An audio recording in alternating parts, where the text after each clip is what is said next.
Salut, c'est Trado, je suis content de vous retrouver pour la mise à jour de l'indice parisien. On commence comme d'habitude par les unités longues pour s'assurer que la tendance est toujours haussière. Vous voyez, on a le nuage qui monte comme ça et en Ishimoku, quand on est au-dessus d'un nuage qui monte, on est en tendance haussière. On est également conduit à la hausse par ce grand canal rouge ici dans lequel on fait des oscillations et la moyenne mobile à 20 mois tient toujours, hein. Donc on est certainement pas en tendance baissière. On a toujours notre configuration turtle soup là, qui est menaçante et l'alerte ne sera levée que lorsque l'on repassera au-dessus des 5650.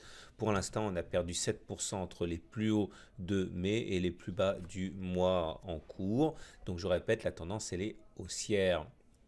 En hebdomadaire, c'est la même chose, la tendance n'est pas baissière, elle est globalement, on va dire, neutre à haussière, ça dépend des systèmes. On regarde la moyenne mobile à 20 semaines, c'est facile, elle est plate, on est en tendance neutre.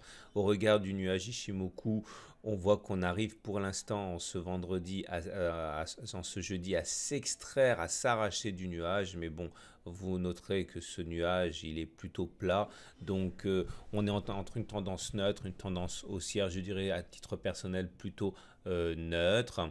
On est en train de dessiner également un avalement haussier en cette séance de jeudi, mais ce n'est pas terminé puisque la séance finale aura lieu vendredi et ça pourrait être un avalement haussier à confirmer donc en ce vendredi. Là aussi, on a une vague de Wolf qui nous incite à la prudence. 1, 2, 3, 4, 5 avec un objectif potentiel de retour sur le point 4 ici vers 5030 voire même sur l'oblique grise là qui descend vers 4800, on verra. Pour l'instant en tout cas la tendance est nette. Donc on passe maintenant aux données journalières et ces données journalières réagissent à l'information du jour.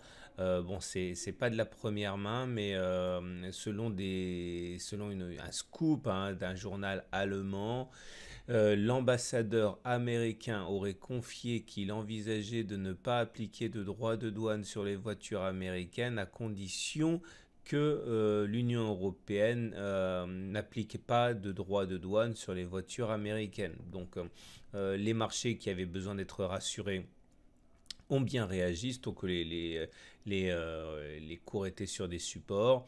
Et finalement, c'est ça qui explique la poussée épidermique du CAC 40 qui a gagné jusqu'à 1,3-1,4% en séance. Alors maintenant, on va faire le bilan de tout ce qu'on a et vous allez voir, ce n'est pas simple, mais c'est passionnant.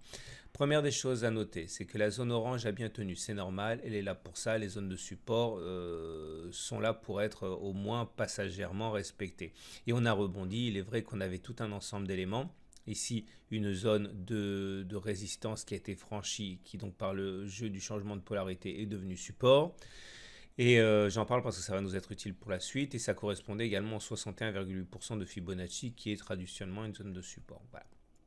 Maintenant, le problème est le suivant, c'est qu'on est en train de, à ce petit jeu, rencontrer une zone de résistance. Par la même dynamique, c'était une zone de support qui, une fois qui a été cassée, eh bien, devient une zone de résistance. Et c'est ça qui nous a bloqué aujourd'hui. Et c'est pour ça, en vérité, bon, j'en avais pas parlé avant, mais c'est pour ça que je visais la M20 et pas plus haut, parce que la M20, qui était mon objectif modeste de swing trading, correspondait à, d'une part, cette zone de résistance, mais également au fait que, je l'ai expliqué, lorsque la M7 est passée à la hausse, généralement, pas toujours, mais généralement, on va chercher la M20.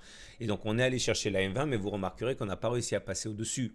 Et on n'a pas réussi à passer au-dessus parce que la M20 est également une zone de résistance. Alors, j'ai décidé de substituer, à regarder la petite gymnastique, mais c'est 3 fois rien. Là, j'avais une fourchette d'Andrews, un plus bas, un plus haut, non, un plus bas. Mince, je fais n'importe quoi. Un plus haut, un plus bas, un plus haut. Ça nous donnait une zone ici. Moi, j'aime bien la fourchette d'Andrews, surtout pour les boîtes d'Austin et la médiane. Mais là, ça a été rallié, donc on n'en a pas véritablement besoin maintenant. Je préfère lui substituer une fourchette de chiffres, un plus haut, un plus bas, un plus haut. Et cette fourchette de chiffres qui n'a toujours pas été cassée montre que la médiane est également une zone de résistance. Donc ça fait beaucoup de choses pour notre petit CAC là. Et c'est pour ça que je pense qu'il est très très très sage d'attendre. Spéculer à la baisse maintenant alors qu'on n'est pas très loin d'une zone de support majeure, c'est un petit peu dangereux. spéculer à la hausse maintenant alors qu'on est sur une zone de résistance, c'est un petit peu dangereux aussi. Donc pourquoi se précipiter? On peut tout à fait attendre et trader autre chose si on a vraiment envie de trader. Vous remarquerez que maintenant que les 50% de Fibonacci ont été passés à la hausse, on pourrait normalement envisager un retour sur les 38,2% de Fibonacci parce que ce sont les zones de résistance comme les zones de support, hein, c'est des zones qui peuvent être travaillées, hein. En vérité, ça peut aller jusqu'à là, la zone de résistance, hein. C'est tout ça qui a servi de support, donc c'est tout ça qui pourrait servir de zone de résistance, hein.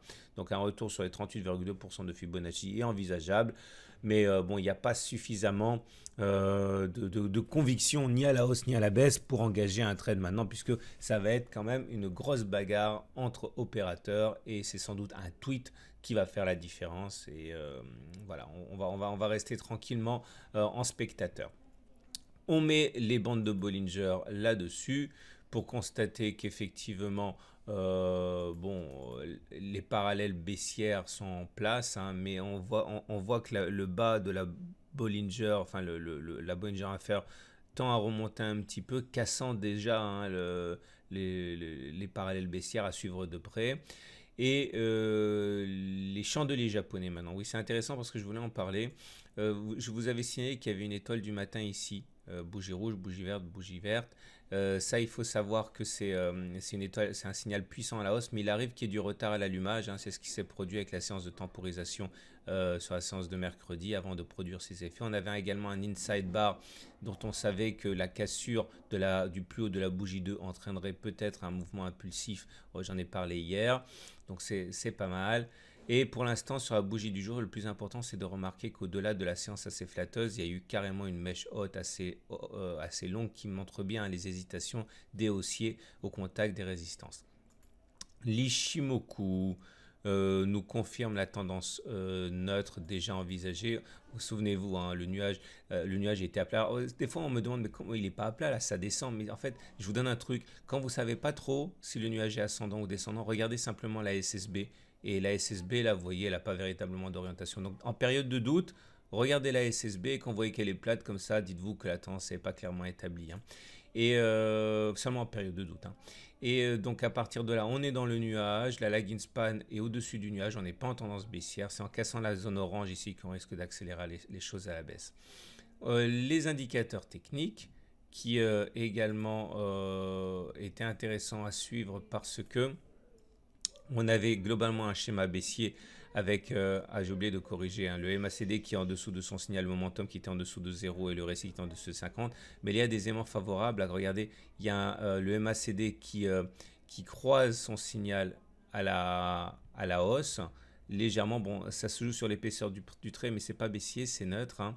Et on a également le momentum qui a deux doigts de passer positif et le RSI qui est à 50. Donc en fait, c'est neutre. Tout ça, j'ai oublié de corriger, c'est pas baissier, c'est neutre. Et on avait le signal qui était donné par le MACD 0 retard qui avait donné un signal dans un contexte de momentum avec une divergence, de RSI avec une divergence haussière, hein. On terminera en signalant qu'au niveau M7 M20, ça peut être intéressant à suivre tout ça parce que de deux choses l'une, soit la M7 croise la M20 en donnant un signal haussier faible, un croisement haussier faible, soit la M7 va monter vers la M20 et finalement nous gratifier d'un nouveau croisement, non-croisement baissier ravageur, hein. Donc tout peut se produire, on va regarder de très très près le balai M7 M20. On termine avec les données des traders en 1 heure et voilà ce que l'on a.